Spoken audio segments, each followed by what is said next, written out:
कांग्रेस के नेताओं के खिलाफ अगर एफआईआर करनी है तो इसमें बहुत ज्यादा जल्दबाजी दिखाती है पुलिस। पूरे देश का ये हाल है, तो ये बहुत ही निंदनीय है। समझना चाहिए था, इतनी जल्दबाजी की जरूरत नहीं थी। हमें जो समझ में आया कि इतनी जल्दबाजी किसी मेंबर ऑफ पार्लियामेंट और किसी नेशनल लीडर के खिलाफ कोई मामला आता है, तो अगर कार्यक्रम में किसी तरह का कोई स्पीच होता, कोई भाषण होता और उसमें किसी तरह की बात की जाती तो समझ में आता है।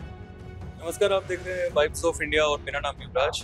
आज सुप्रीम कोर्ट का एक बहुत अहम फैसला आया है, जिसमें सुप्रीम कोर्ट ने बोला है कि फ्रीडम ऑफ एक्सप्रेशन और फ्रीडम ऑफ जो हम अपने व्यूज़ एक्सप्रेस करते हैं अंडर आर्टिकल 19(1)(a), तो उसके अंदर हम किसी भी इंसान को रोक नहीं सकते अपने व्यूज़ को रखने के लिए पब्लिक फोरम में, पब्लिक डोमेन में। और ये सरकार की और एक पुलिस की जवाबदारी बनती है कि वो इस सब को प्रोटेक्ट करें।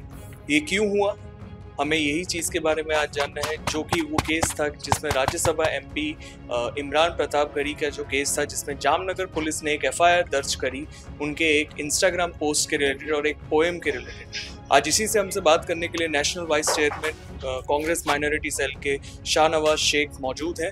तो थैंक यू सो मच हम वाइब्स ऑफ इंडिया से बात करने के लिए। ये पूरा केस क्या था, क्या कांग्रेस ने जो जामनगर में जो एक इवेंट हुआ था जिसके कारण जो वायरल हुआ पोस्ट और इंस्टाग्राम पे भी डाली गई पोस्ट जिसमें जामनगर पुलिस ने एफआईआर दर्ज करी, ये पूरा मामला क्या था? एक चैरिटेबल ट्रस्ट के द्वारा जामनगर में 51 कपल का एक समूह लगन था। उस समूह लग्न में इमरान प्रतापगढ़ी जो राज्यसभा के सांसद है, माइनॉरिटी के अध्यक्ष हैं ऑल इंडिया के कांग्रेस के, उन्होंने वहाँ उस कार्यक्रम में शिरकत की।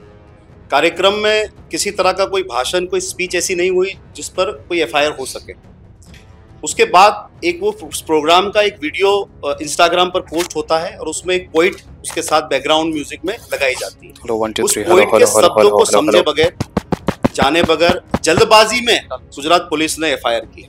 उस पोइट में अहिंसा की बात, प्रेम की बात और त्याग और बलिदान की बात की जा रही है, लेकिन जबकि उर्दू में वो पोइट थी तो शायद गुजरात पुलिस समझ नहीं पाई।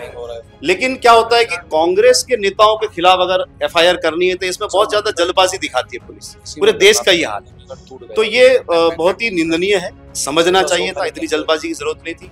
हम उसके लिए राहत के लिए हाईकोर्ट में गए, हाईकोर्ट से हमें राहत नहीं मिली और आज सुप्रीम कोर्ट ने बहुत ही सख्त टिप्पणी के साथ ये जजमेंट दिया है। हम इसका स्वागत करते हैं। सुप्रीम कोर्ट ने कहा है कि देश 75 साल हो चुके हैं आज़ादी को, फ्रीडम ऑफ स्पीच और एक्सप्रेशन को समझना पड़ेगा। आर्टिकल 19(1)(a) के तहत जो अधिकार देता है लोगों को अपनी बात रखने का, तो वो उसका हनन नहीं होना चाहिए और उसकी रक्षा करने की जिम्मेदारी पुलिस प्रशासन की भी है। तो बहुत ही सख्त टिप्पणी के साथ सुप्रीम कोर्ट ने आज इमरान प्रतापगढ़ी जी के खिलाफ जो एफआईआर हुई थी उसको क्वॉश कर दिया, रद्द कर दिया। गुजरात हाईकोर्ट में जब कांग्रेस गई थी इस मामले को लेके, तो गुजरात हाईकोर्ट ने मना कर दिया था कि हम एफआईआर को रद्द नहीं करेंगे। क्यों नहीं करेंगे? वही बात है कि ये पूरी एफआईआर पॉलिटिकली मोटिवेट थी। हमें जो समझ में आया कि इतनी जल्दबाजी किसी मेंबर ऑफ पार्लियामेंट और किसी नेशनल लीडर के खिलाफ कोई मामला आता है, तो अगर कार्यक्रम में किसी तरह का कोई स्पीच होता, कोई भाषण होता और उसमें किसी तरह की बात की जाती तो समझ में आता।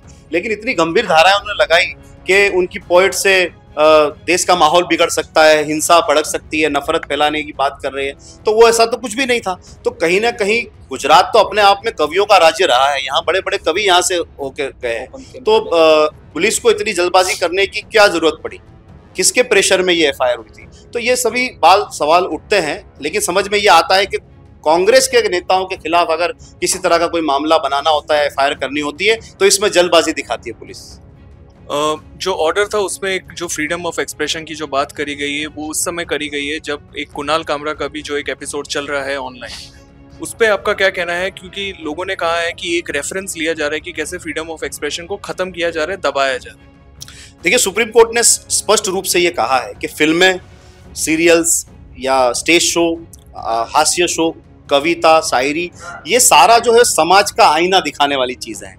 इसके क्रिटिसिज्म से डर के भागने की जरूरत नहीं है। उस पर काम, उस पर बहुत सारे सुधार में इनका बहुत बड़ा रोल है।